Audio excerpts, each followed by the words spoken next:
Hello दोस्तों, double academy में आपका स्वागत है। हम लोग क्लास 9 का मैथ स्टार्ट किए थे, जिसमें से पहला लेसन जो था संख्या पद्धति का वो समाप्त हो चुका है। और इस वीडियो में हम लोग दूसरा लेसन जिसका नाम है बहुपद उसको हम लोग शुरू करेंगे। और इस वीडियो में हम पहले बहुपद का परिचय शुरू करेंगे और जो प्रश्नावली 1.1 होगा उस 2.1 होगा उसको अगली वीडियो में शुरू करेंगे। तो देखिए, बहुपद में हमें इसके बारे में पढ़ना है। तो देखिए, ऐसे ऐसे सब सवाल रहेगा, उसमें बहुपद क्या होता है, बहुपद का जो शून्य क्या होता है और बहुपद को कैसे पहचानते हैं, ऐसे ऐसे सवाल दिया रहेगा। तो देखिए, इसको हम लोग कैसे करेंगे हल। अब देखिए, उसको कैसे हल करेंगे इस वीडियो में हम जानेंगे। तो इसका हम शुरू करें परिचय। तो हम लोग क्या करें, बहुपद का परिचय शुरू कर रहे हैं। तो देखिए, इस प्रश्न में हमें पहले क्या जानना होगा, पहले हमें चर और अचर के बारे में जानना होगा। तो चर और अचर क्या होता है। चर जो होता है हमारा एक अलजेब्रिक फॉर्म होता है, मतलब x, y, z और a, b, c ऐसे लिखा होता है, या p, q, r ऐसे लिखा होता है ना। तो ये सब हमारा क्या होता है, चर होता है। और जो अचर होता है, अचर जो होता है हमारा संख्याओं के रूप में होता है या अंडर रूट के रूप में होता है। जैसे चर क्या हो गया, जैसे मान लीजिए 1 हो गया, 2 हो गया, 3 हो गया, 5 हो गया, 7 हो गया, -8 हो गया, ऐसे मान लीजिए क्या है, ये सब चर है। √3 हो गया, √5 हो गया, ये सब हमारा क्या होता है, अचर होता है। चर तो समझ लिए, जो बीजगणितीय रूप होता है उसका। और अचर जो होता है ये सब हमारी क्या होती हैं, संख्याएं के रूप में होती हैं। अचर हमारा ऐसे भी हो सकता है, स्क्वायर के रूप में भी हो सकता है, क्यूब के रूप में भी हो सकता है। ऐसे हमारा सब क्या हो सकता है, अचर हो सकता है।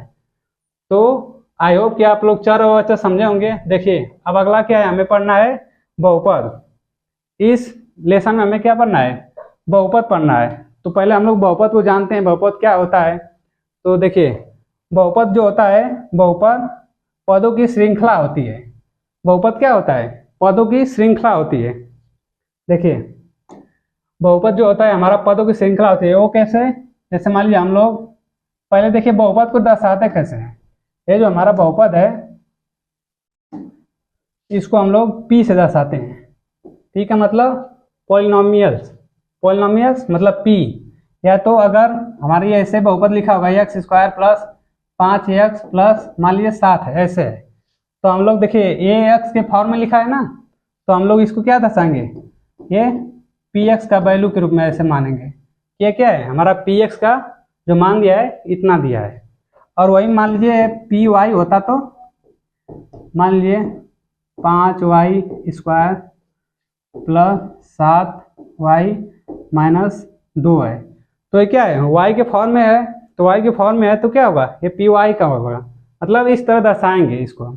तो देखिए, बहुपद क्या होता है, बहुपद जो होता है हमारा पदों की श्रृंखला होती है। तो एग्जाम्पल लेंगे कैसे, पदों की श्रृंखला क्या होती है। जैसे मान लीजिए px के फॉर्म का हम लेते हैं एक बहुपद। तो मान लीजिए 5x² + 2x - 5 मान लीजिए √5 है, ऐसे है। तो देखिए कितने पद हैं इसमें, 1 2 3।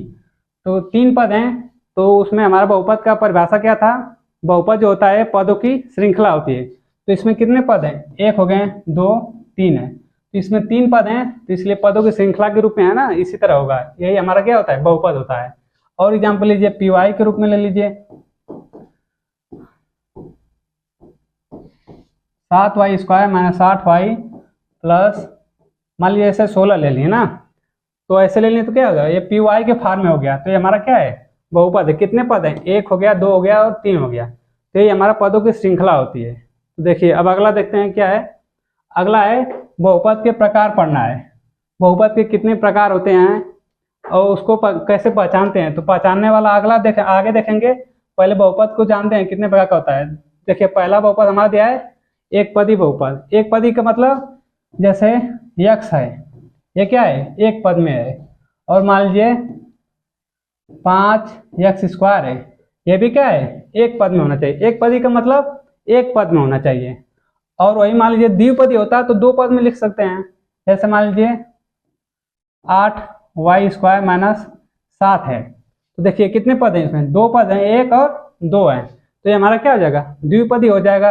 और एग्जाम्पल लीजिए y² माइनस √16 है, तो 16 देखिए कितने पद हैं, एक है और दो है, तो अगर दो पद रहेगा तो द्विपदी होगा, और एक पद रहेगा तो एक पदी होगा, और वही तीन पद रहेगा तो त्रिपदी हो जाएगा। तीन पद कैसे हो सकता है, मान लीजिए x² प्लस 7x माइनस 5 है, ये क्या है, तीन पद में है, एक दो और तीन है। अगर तीन पद में रहेगा तो त्रिपदी, दो पद में रहेगा तो द्विपदी, और एक पद में रहेगा तो एक पदी। अब देखिए आगे, अब दिया है बहुपद की अधिकतम घात, तो बहुपद की अधिकतम घात क्या होती है ना, देखिए जैसे मान लीजिए हम एक बहुपद ले रहे हैं, py के फॉर्म का है, मान लीजिए y³ plus 3y² minus 5y plus 7, मान लीजिए एक बहुपद ले लिए, ऐसे रैंडम कोई बहुपद ले लिए। अब दिया है बहुपद की अधिकतम घात, देखिए इसका क्या होता है, चर की अधिकतम घात को ही बहुपद की घात कहते हैं। तो देखिए चर क्या है, ये है, ये है और ये है, तीन चर है इसमें। तो इसमें दिया है, बताया है कि चर की अधिकतम घात को बहुपद की घात कहते हैं। देखिए अधिकतम घात कितनी है, यहाँ पर 3 है, यहाँ पर 2 है, यहाँ पर 1 है, तो सबसे अधिकतम घात क्या है, 3 वाली है, तो यही हमारा क्या हो जाएगा, 3 जो हो जाएगा हमारा चर का अधिकतम घात हो जाएगा। वो चर कौन सा है, y³ है, तो ये क्या हो जाएगा, 3 हमारा आंसर हो जाएगा। इस तरह हम ज्ञात करेंगे ना। अब जैसे एक और एग्जांपल लेते हैं, जैसे हम मान लीजिए लेते हैं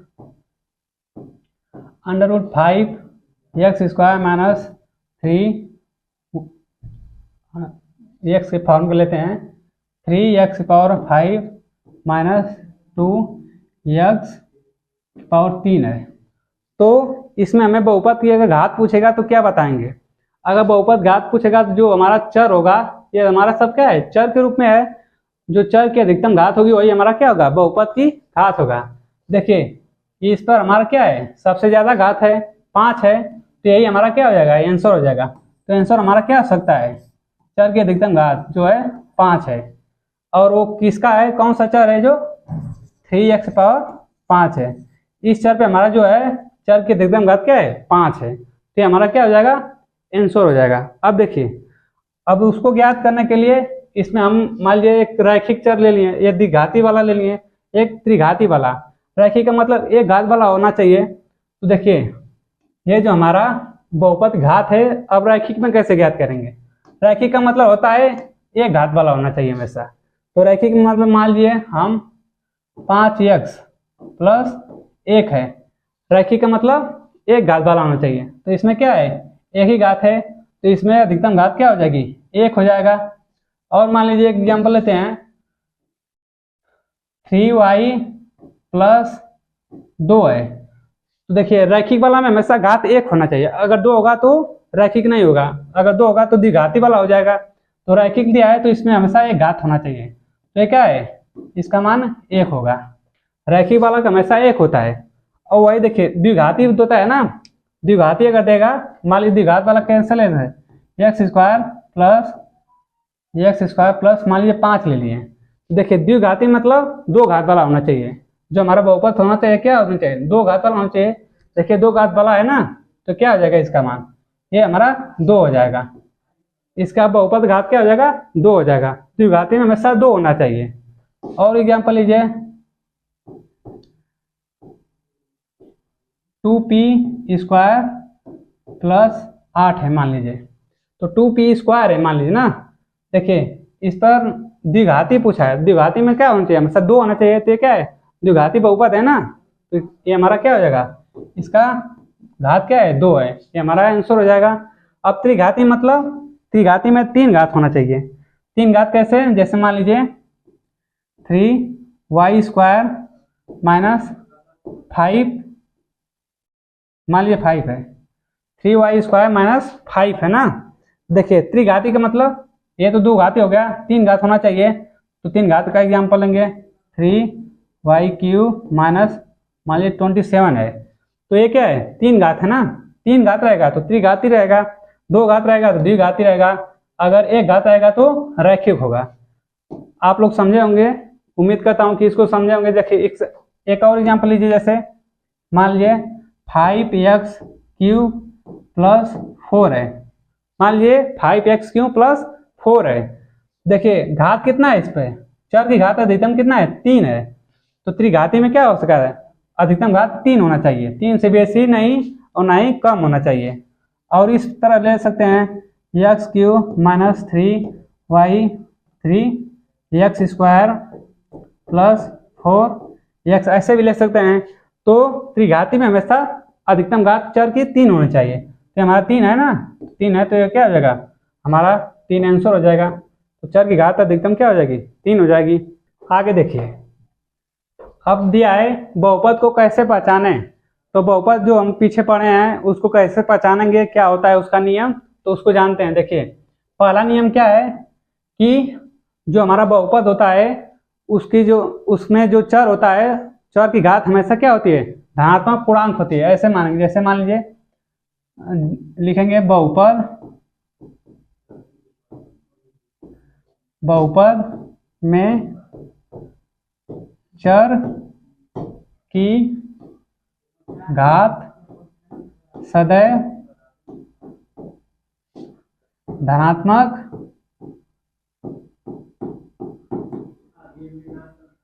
चर की घात सदैव धनात्मक पूर्णांक होना चाहिए। तो धनात्मक पूर्णांक क्या हो सकता है, जैसे मान लीजिए x², जैसे x² प्लस 5x प्लस मान लीजिए 3 है, ये हमारा बहुपद है।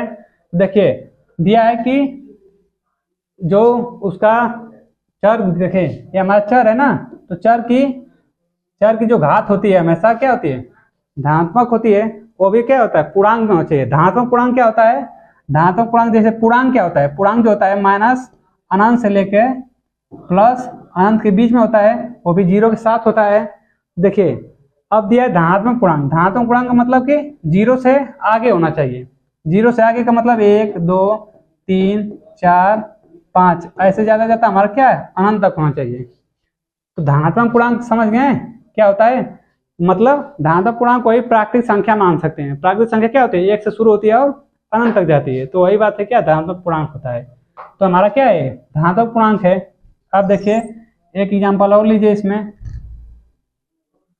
जैसे मान लीजिए x⁻50 प्लस y² है, तो ये देखिए हमारा चर की घात जो है हमारा धनात्मक पूर्णांक है ना, ये क्या है 50 है, ये हमारा क्या है 2 है, तो चर की घात हमेशा धनात्मक पूर्णांक होने चाहिए।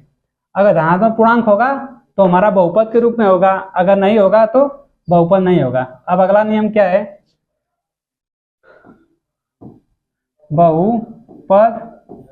बहुपद में जो हमारा चर होता है कभी भी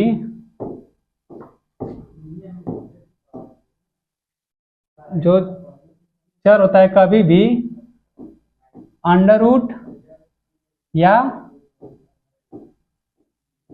क्यूब रूट में नहीं होना चाहिए।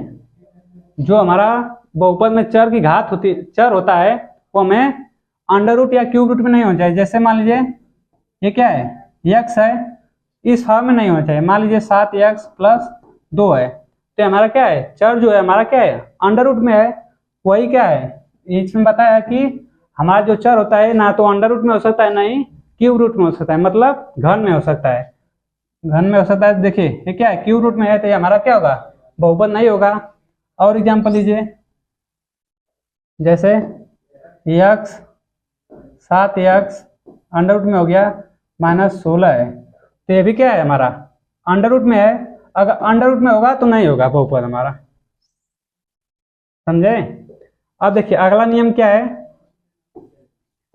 बहुपद में चर की घात कभी भिन्न में न हो। ये इसका क्या मतलब है, देखते हैं आगे। देखिए जैसे हमारा एक समीकरण है, एक बहुपद है, जैसे x Q 3x³ plus 5x power 1/2 minus 3 है। ये हमारा मान लीजिए एक बहुपद है। तो नियम क्या था हमारा कि जो बहुपद में चर की घात होती है कभी भिन्न में नहीं होनी चाहिए। तो भिन्न में नहीं होनी चाहिए मतलब देखिए ये क्या है, घात 1/2 है, तो ये क्या है, भिन्न में है। तो यही हमारा कहा है तीसरा नियम की चर की जो घात होती है भिन्न में नहीं होनी चाहिए। भिन्न में नहीं होनी चाहिए मतलब वो एक सीधे एक संख्या में होनी चाहिए, सीधी संख्या में, वो भी धनात्मक होना चाहिए। तो हमारा क्या होगा, बहुपद नहीं होगा। या एग्जाम्पल और ये मान लीजिए 5x⁴ है प्लस y² है। देखिए इसमें हमारा क्या है, चर जो है इसके पावर कितना है, 3/2 दिया है। अगर 3/2 दिया है मतलब भिन्न के रूप में है। अगर भिन्न के रूप में रहेगा तो हमारा बहुपद नहीं होगा। इस तरह पहचानेंगे। अब देखिए अगला नियम क्या है, एक नियम और है, बहुपद में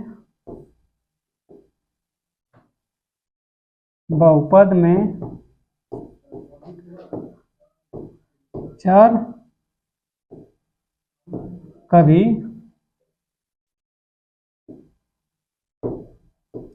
कभी भी भाग के रूप में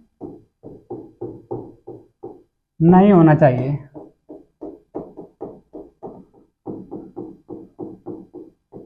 देखिए जो हमारा बहुपद होता है उसमें जो चर होता है हमारा वो भाग में नहीं होना चाहिए। जैसे इसका एग्जांपल लेते हैं। देखिए जैसे हमारा एक बहुपद है x⁵ प्लस 2/x² प्लस मान लीजिए 3 है। तो हमारा बहुपद में दिया, अगला नियम क्या था, चौथा वाला, कि जो बहुपद होता है उसमें जो चर होता है कभी भी भाग के रूप में नहीं होना चाहिए। तो ये क्या है, भाग के रूप में है ना, तो यही हमारा नहीं होना चाहिए। अगर भाग के रूप में होगा तो ये हमारा बहुपद नहीं होगा। तो भाग के रूप में अगर इसको ऊपर ले जाएंगे तो क्या हो जाएगा, x⁻² होगा। तो ये क्या होगा, ऋणात्मक भी हो गया। दूसरा वाला भी नियम फॉलो नहीं कर रहा है, तो पहला वाला नियम नहीं फॉलो कर रहा है, तो क्या होगा, ये हमारा बहुपद नहीं होगा। एग्जाम्पल और लीजिए, मान लीजिए ये है 5y² प्लस 7/y प्लस 3 है मान लीजिए। देखिए इसमें भी क्या है, जो हमारा चर है वो बटे के रूप में है। बटे के रूप मतलब भाग के रूप में है। तो ये हमारा भाग के रूप में बस नहीं होना चाहिए, इसको याद रखिएगा। एक बार और रिवाइज कर लीजिए। जो हमारा बहुपद में चर की घात होती है सदा धनात्मक होना चाहिए, मतलब 1 2 3 और अनंत तक चला जाए। और जो बहुपद में चर कभी भी अंडर रूट या क्यूब रूट नहीं होना चाहिए। और जो बहुपद में चर की घात होती है कभी भी भिन्न में ना हो, 1/2 3/4 ऐसे नहीं होना चाहिए। और बहुपद में जो चर कभी भाग के रूप में नहीं लिखा होना चाहिए। तो 1/y ऐसे नहीं होना चाहिए। जैसे देखिए क्या था, ये हमारा बटे के रूप में था, यही हमारा नहीं होना चाहिए। और अब अगला देखिए, अब बहुपद के शून्य ज्ञात करना है। तो बहुपद के शून्य कैसे ज्ञात करेंगे, देखिए इसमें इसका क्या नियम होता है, किसी बहुपद के चर का ऐसा मान जो बहुपद को शून्य के बराबर कर दे। जो हमारा चर होता है, चर का ऐसा मान होना चाहिए जो बहुपद को शून्य कर दे। शून्य कर दे कैसे, मतलब जैसे मान लीजिए हमारा x+7 ये हमारा शून्य होना चाहिए। तो चर का ऐसा कौन सा मान रखें कि जो हमारा बहुपद है वो क्या है, शून्य होना चाहिए। तो हमारा देखिए px में है ना, तो देखिए चर का ऐसा मान हमें लेना है कि जो है ये हमारा बहुपद है, इसको हमें शून्य करना होगा। देखिए इसको हल कैसे करेंगे, मान लीजिए x इधर रहने दीजिए और जो हमारा 7 है उसको उधर ले जाइए, 0 के बराबर के उधर ले जाइए। तो देखिए प्लस में है, उधर जाएगा तो क्या हो जाएगा, -7 हो जाएगा। जो हमारा चर का मान आया कितना है, -7 आया। अगर हम इस समीकरण में रखेंगे, इसको अगर सिद्ध करना होगा तो px बराबर हमें क्या लाना है, 0 लाना है। क्या है, बहुपद का शून्य ज्ञात करना है ना, तो बहुपद का शून्य ज्ञात करना है। तो शून्य ज्ञात करना है तो क्या करेंगे, इस जो बहुपद में जो चर का मान आया है उस हम बहुपद में पुट करेंगे, मतलब रखेंगे, तो हमारा समीकरण क्या है, x प्लस 7 है। x का मान कितना है, -7 है, और देखिए प्लस 7 है तो यहाँ पर प्लस 7 लिख लेते हैं, और जो हमारा क्या है ये 0 के बराबर होता है कि नहीं, देखिए +7 -7 कट कर क्या होता है 0 हो जाता है, तो यही हमारा क्या हो गया 0 के बराबर हो गया। मतलब हमारा जो बहुपद था वो 0 के बराबर आ जा रहा है, तो 0 के बराबर आ जाएगा तो ये हमारा बहुपद का क्या हो जाएगा, 0 हो जाएगा। तो बहुपद का 0 क्या हो गया, -7, -7 क्या हो जाएगा, आंसर हो जाएगा। अब देखिए अगला, आगे देखिए क्या है। अब देखिए हमें रैखिक बहुपद में समझना है, तो हमारा कौन सा एग्जाम्पल था, ये रैखिक में ही था। रैखिक का मतलब क्या होता है, एक घात के रूप में होना चाहिए, तो एक घात के रूप में था। अब देखिए इसका और एग्जाम्पल लेते हैं, मान लीजिए 7x - 49 बराबर 7x - 49 बराबर 0 है। 7x - 49 बराबर 0 है। तो देखिए हमें बहुपद का क्या है, शून्य ज्ञात करना है। ये हमारा रैखिक बहुपद है, रैखिक का मतलब एक घात होना चाहिए। तो देखिए इसको हल कैसे करेंगे, मान लीजिए 7x इधर रख देते हैं बराबर के, उस पार इसको ले जाएंगे तो कितना हो जाएगा, 49 हो जाएगा, माइनस में था उधर जाएगा तो प्लस में हो जाएगा। तो अगर x बराबर करेंगे तो 49/7 हो जाएगा, 49/7। देखिए इधर गुणा में रहेगा, उधर जाएगा तो भाग में हो जाएगा। अब 7 से काटेंगे तो 7 7 49 हो गया, तो x का मान कितना आ गया, 7 आ गया। तो हमारा क्या हो जाएगा, यही बहुपद का शून्य हो जाएगा। अब इसको चेक करते हैं सही है कि गलत है। देखिए हमारा जो px का मान है वो 0 के बराबर है कि नहीं, इसको हमें चेक करना है। अगर देखिए चेक करना है तो कैसे करेंगे, जो हमारा चर का जो मान आया है उसको हम क्या करेंगे, बहुपद में रखेंगे।